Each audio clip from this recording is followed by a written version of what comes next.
새벽 로비에서 마주친 순간 회장의 시선이 청소부의 낡은 반지에 멈췄습니다.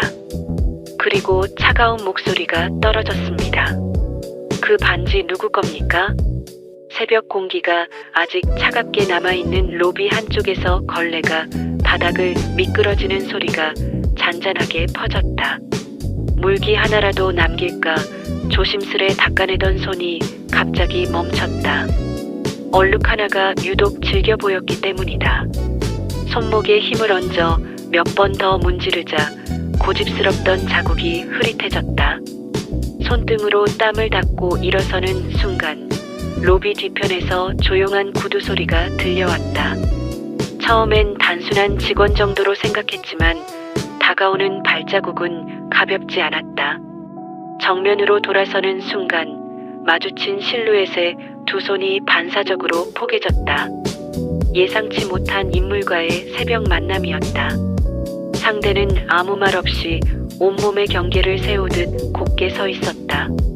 불빛이 그의 어깨선에 걸리며 날카로운 분위기를 만들어냈다.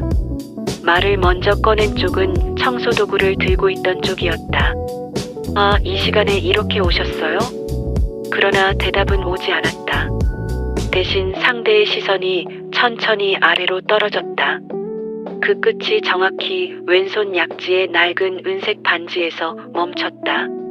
손가락이 움찔하자 상대의 눈매가 아주 미세하게 흔들렸다. 반지는 오래된 듯한 색이었지만 흐리게 빛나는 은혜선이 여전히 살아있었다.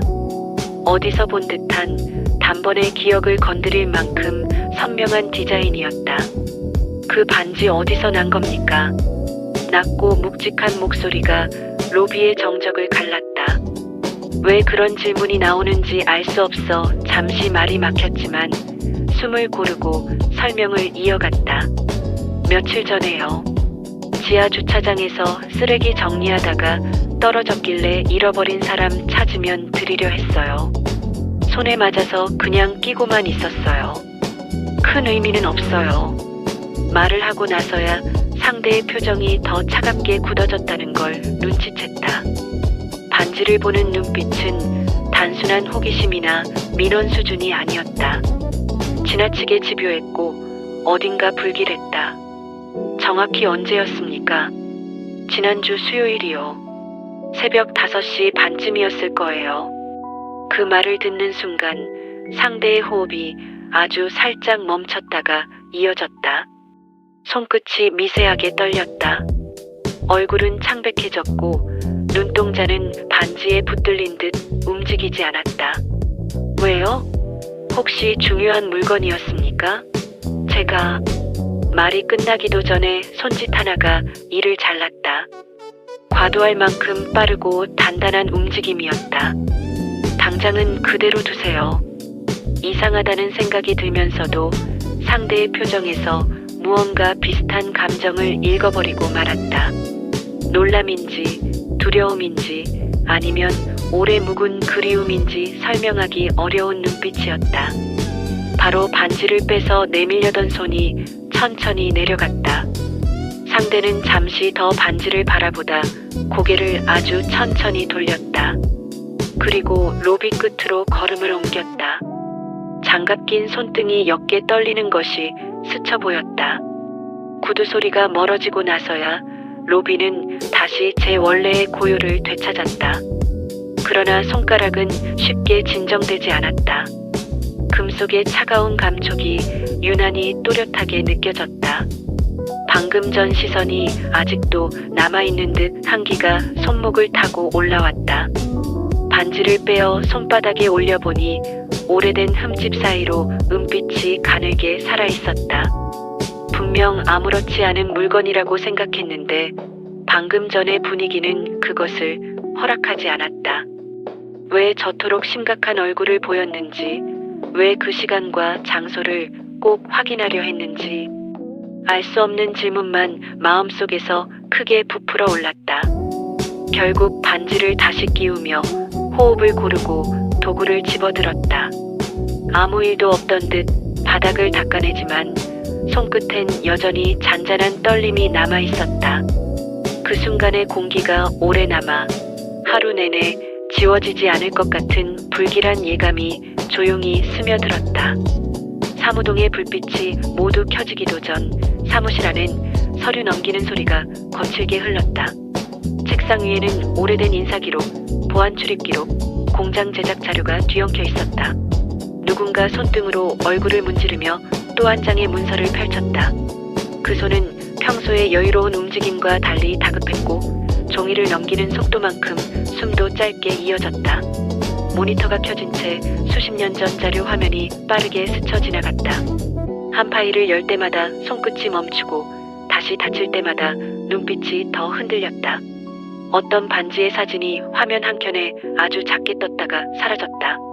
잠시 후 의자에서 몸을 일으킨 그는 창문 가까이 서서 깊은 숨을 들이켰다.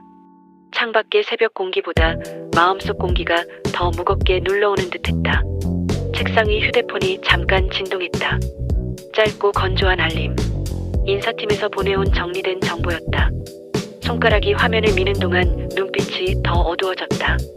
기록 속에 적힌 보육원 출신이라는 한 줄에서 손이 멈췄다. 잠시 아주 조용한 탄식이 새어나왔다. 잠시 뒤 로비 복도를 향해 느릿한 구두 소리가 이어졌다. 복도 끝에서 청소도구를 정리하던 손이 인기척에 고개를 들었다. 어색한 긴장을 감추려 밝은 표정을 띠며 인사를 건넸다. 아, 다시 뵙네요. 혹시 아까 그 반지 때문이신가요? 대답은 바로 오지 않았다. 대신 반지를 낀 손을 한번 흘끗 바라본 뒤 낮고 차분한 목소리가 흘렀다. 그 반지 아직 그대로 있습니까? 떨리는 기색은 없었지만 말끝이 유난히 무거웠다. 대신 손가락을 들어보이자 그의 시선이 다시 굳었다. 혹시 잃어버린 사람이 찾으러 왔나요? 그건 아닙니다. 짧은 말 한마디에 묘하게 서늘한 여운이 남았다. 그가 다가오는 순간 한 걸음씩 자연히 뒤로 물러났다. 점점 가까워질수록 상대의 얼굴에서 설명하기 어려운 표정이 읽혔다. 낯섦도 분노도 아닌 아주 오래된 무언가를 떠올리는 듯한 흔들림. 정말로 지하에서 주운 겁니까? 그럼요. 그날 혼자 있었어요. 쓰레기 모으다가 바닥에 떨어져 있던 걸. 말을 하다 멈칫했다. 상대의 얼굴에 짧은 고통 같은 빛이 스쳐 지나갔기 때문이다. 왜요? 혹시 그 반지가 아주 소중한 물건인가요? 그는 손끝을 말아주며 잠시 시선을 떨궜다. 대답이 바로 나오지 않았다. 말을 선택하는데 시간이 걸리는 듯했다. 비슷한 것을 본 적이 있습니다. 오래전에. 그 한마디가 묵직하게 내려앉았다. 설명이 없었지만 알 수 있었다. 그에게 이 반지는 단순한 금속 조각이 아니라는 것을. 복도 공기가 조용해지는 동안 두 사람 사이엔 설명되지 않은 감정이 흘렀다. 궁금증과 불안이 뒤섞인 눈빛이 건너갔고 반대편에서는 오래 묻어둔 기억이 들려오는 듯한 숨이 이어졌다. 혹시 누구 건지 알고 계신 거예요? 질문하자 그의 어깨가 아주 천천히 굳어졌다. 대답 대신 깊은 침묵. 입술은 다물려 있었지만 눈빛만은 계속 흔들렸다. 아직 말할 준비가 되지 않은 사람처럼. 침묵을 깨며 청소도구를 내려놓고 조심스레 말했다. 그럼 제가 당분간 가지고 있을게요. 혹시 찾으러 오는 사람 있으면 바로 알려드릴게요. 그는 고개를 끄덕이지도 부정하지도 않았다. 단지 반지를 잠시 더 바라볼 뿐이었다. 그 눈동자 속에는 말로 표현할 수 없는 무게가 담겨 있었다. 마치 잃어버린 무언가를 여전히 붙잡고 있는 사람처럼. 잠시 뒤 그는 한 발 뒤로 물러섰다. 그리고 짧게 낮게 말했다. 혹시라도 이상한 점이 떠오르면 말해주십시오. 그 말에는 단순한 부탁 이상의 뉘앙스가 깃들어 있었다. 절박함 같기도 두려움 같기도 한 기묘한 기색. 청소도구를 쥔 손은 대답하지 못한 채 멈춰 있었다. 그는 단 한 번 더 반지를 바라본 뒤 뒤돌아 걸어갔다. 그 넓은 복도가 그의 발걸음을 끝까지 감싸 안으며 조용히 뻗어 있었다. 남겨진 손이 무의식 중에 반지를 감싸쥐었다. 차가운 금속이 피부에 닿는 순간 알 수 없는 불안과 어설픈 설렘이 동시에 스며들었다. 지하에서 주운 반지 하나가 이렇게까지 무거운 의미를 품고 있을 줄 누가 알았을까? 그러나 이유가 무엇인지는 아직 전혀 모를 뿐이었다. 손가락 끝이 조용히 떨렸다. 그 떨림은 쉽게 가라앉지 않았다.